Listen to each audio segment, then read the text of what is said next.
દેશભરમાં આજે લાખો વિદ્યાર્થીઓ માટે મહત્વપૂર્ણ એવી નીટ યુજી 2026ની પરીક્ષા યોજાઈ રહી છે। સુરત જિલ્લામાં પણ 10,000 થી વધુ ઉમેદવારો પરીક્ષામાં બેસી રહ્યા છે। પરીક્ષાને લઈને કડક સુરક્ષા વ્યવસ્થા ગોઠવવામાં આવી છે। જ્યારે બાયોમેટ્રિક પ્રક્રિયામાં મુશ્કેલી સર્જાય તો વિદ્યાર્થીઓને રાહત પણ આપવામાં આવી છે। દેશભરમાં આજે national eligibility cum entrance test એટલે કે નીટ યુજી 2026ની પરીક્ષા યોજાઈ રહી છે। સુરતના કુલ 10,301 ઉમેદવારો વિવિધ કેન્દ્રો પર પરીક્ષા આપી રહ્યા છે।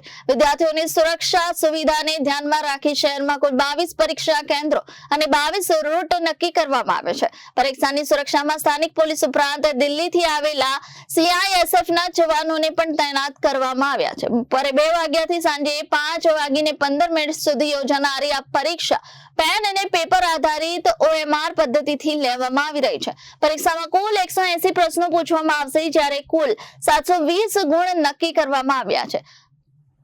નેશનલ ટેસ્ટિંગ એજન્સી દ્વારા ઉમેદવારોને સમયસર પરીક્ષા કેન્દ્ર પર પહોંચવાની ખાસ સૂચના આપવામાં આવી છે। વિદ્યાર્થીઓને સવારે 11 વાગ્યાથી 1:30 સુધી જ કેન્દ્રમાં પ્રવેશ આપવામાં આવ્યો હતો અને ત્યારબાદ કોઈ પણ ઉમેદવારને પ્રવેશ આપવામાં આવ્યો નથી।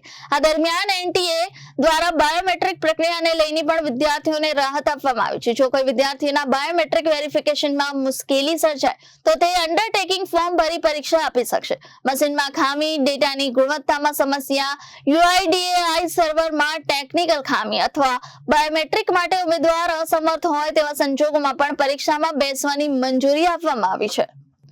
Bureau report, Janadesh news, Surat.